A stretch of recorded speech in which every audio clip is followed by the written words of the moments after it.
So the first talk was on the structure of our life, the sansar,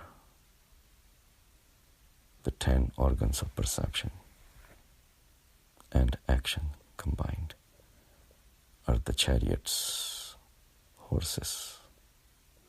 Our body is a chariot. We have 10 horses, like we named 5 organs of perception, 5 organs of action, and the mind is at the seat. It's the charioteer. It is trying to run this chariot on the field of sansara, and we all try to drive the chariot so that we go smoothly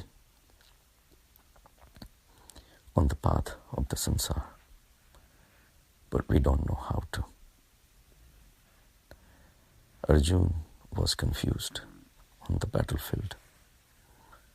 The life situation arose in such a way that he was in a dilemma. He didn't know what to do. He couldn't kill his cousins. He couldn't kill his guru. And yet his sense of duty was somehow bothering him. On one hand, there was duty. On the other hand, there were social problems. He got confused.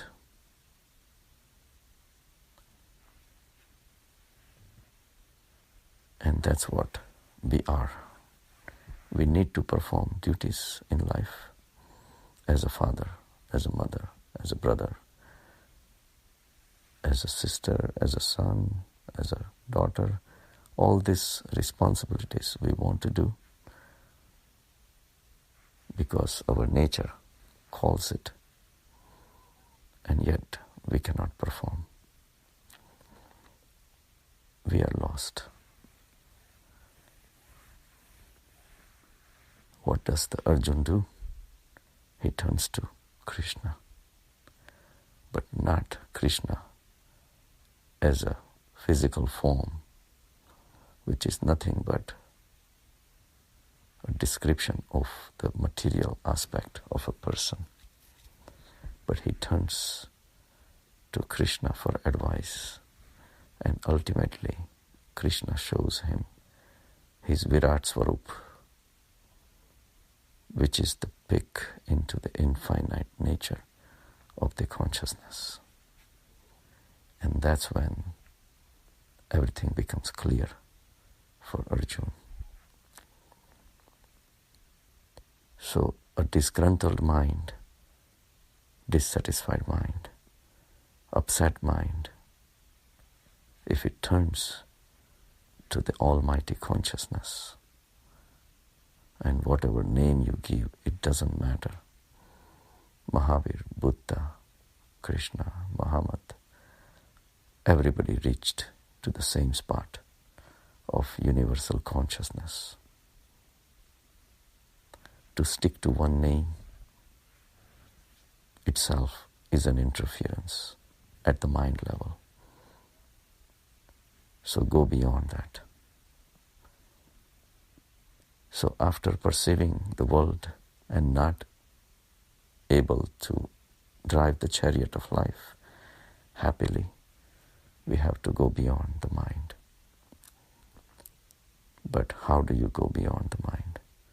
Most of the popular methods of meditating is to concentrate on something that you like.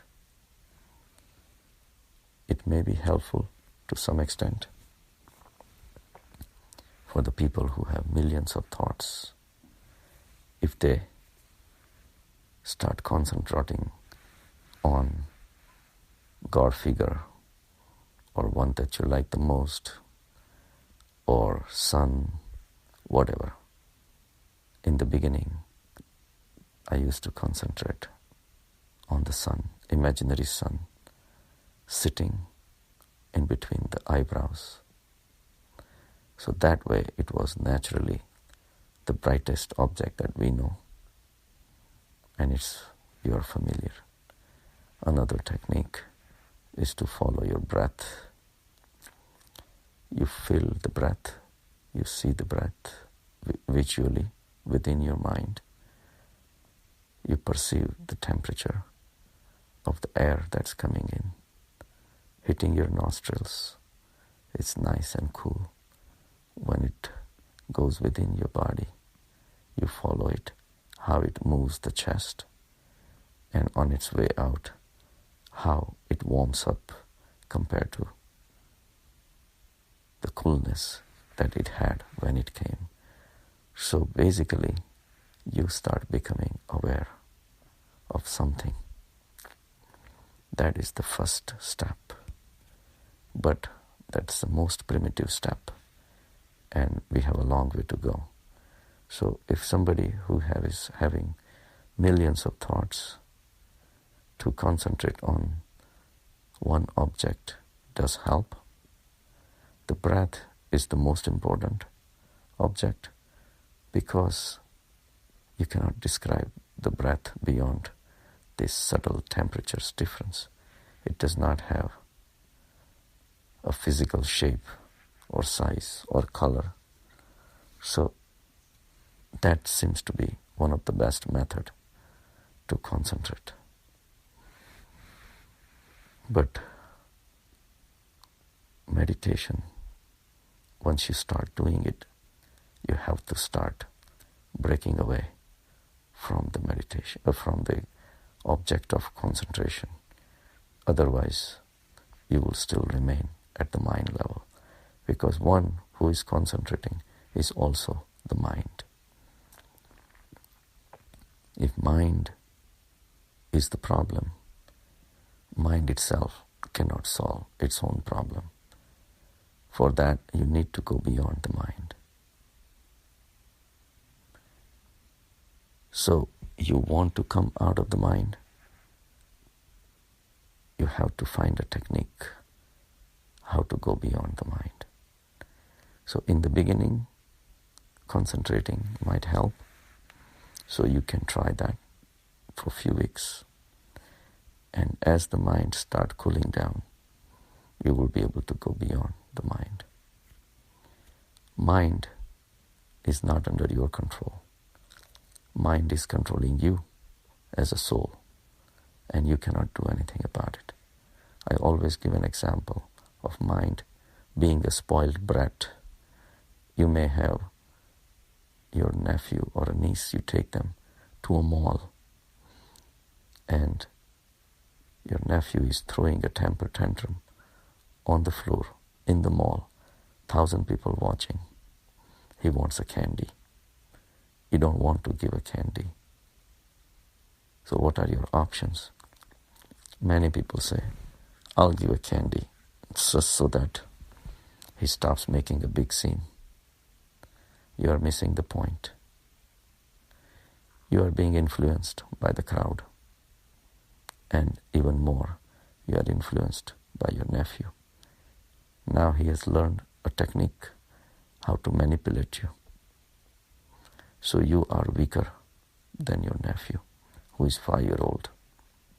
Because next day when you come to the mall, he will ask for something else. Then he will want an ice cream. And if this process continues, someday he will ask for Ferrari, and you will feel inclined to give. Whether you can afford or not, that's another story. So giving in to your nephew is not an answer, not a wise answer. Some people say, I'll get angry and shout at him to suppress him, subdue him. But then again, it requires a lot of energy, a lot of stress at your mind level. And of course, a 5-year-old kid shouts is one thing, but as an adult, it doesn't look right. Again, 1,000 people watching. It creates a very ugly scene. And it's a lot of waste of energy. And you lose the peace of your mind. So the second option is also not good. So when I ask, most of the people get the third answer, that I'll just wait and let him do whatever he wants to do. After 5 minutes, 10 minutes, he gets tired. And he says, okay, uncle or auntie, let's go home. You don't even realize that by doing nothing, you proved yourself more wise and superior to your nephew or a niece without fighting with him, without spending any energy, without losing the balance of your mind. You walked away a winner. Now he realizes who is the child and who is the adult. The same philosophy we have to apply to our mind. Mind is not under our control. We have been giving candies to the mind for all our life. Mind wants to think. We say, okay, let's think. Even if thinking of unpleasant objects doesn't even give you pleasure, but mind wants to think and you allow it to think. Remember, your soul, the life force, is the ultimate life energy that we are wasting on the mind, which keeps on thinking about unpleasant things, things that makes you suffer. And even when the mind thinks about the objects of pleasure, the things that gives you pleasure, by the process of the mind, we're setting up more and more connection with that object. And if and when the connection with that object breaks down, that's when suffering starts. But we don't know that when we are setting the connection. A child is born. We love him to death. We can do anything for that child. But child grows older. He doesn't behave right. He doesn't listen to you. He does a lot of things. And now the same connection that you had with your child turns into agony, suffering. Same beer that you enjoyed for all these years now gives you a beer belly. Your sugar goes up. Your alcohol level goes up in the body. Liver gets destroyed.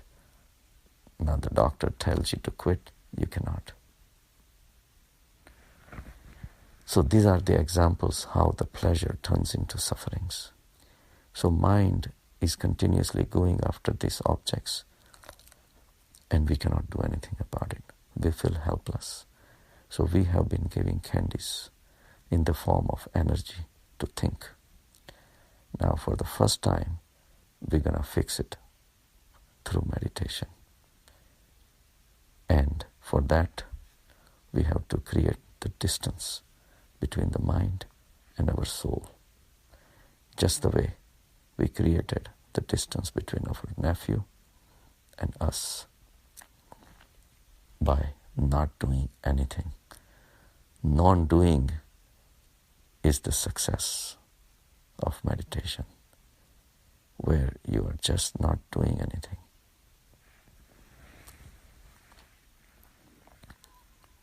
So the field that utilizes, in the field where we utilize our awareness, the same awareness you were focusing on the breath or the sun or your God. Now this awareness you're going to utilize to put a bridge behind your mind and to connect to your soul. That's the ultimate meditation. Concentration is still staying within the samsara, and it's not going to take you anywhere.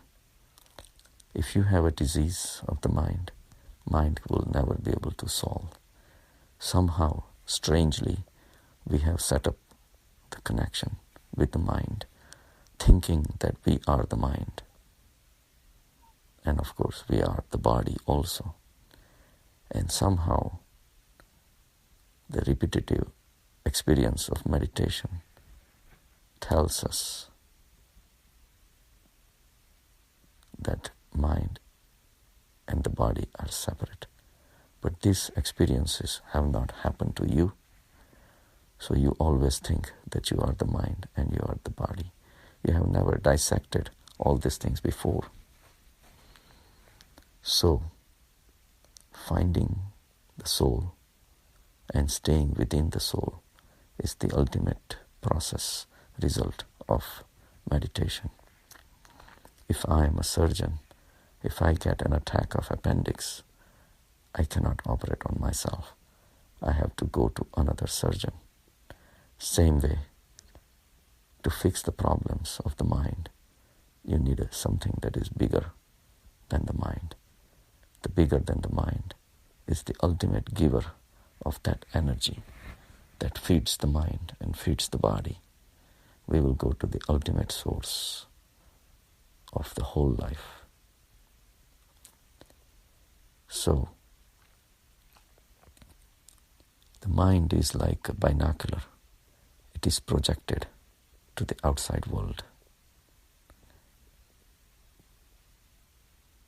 With the binoculars, we can see the suns and the moons and the galaxies, planets and everything, but we cannot see our own eye with the binoculars or the telescopes, because it is behind the telescope. For that, we have to invent or realize a different method completely.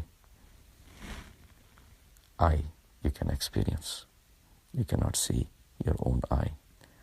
So we have to stop thinking that we will ever be able to come face to face with God, that we can see or touch or smell or hear. Sitting in a temple in front of a statue and thinking Krishna is going to come and shower on you. Think again. That's childish notion. These are the people who don't want to go within and face and find the ultimate consciousness. So they're finding shortcuts in the temples and churches and the mosques. So stop the child play and go beyond the mind. And we'll talk about it in the next segment.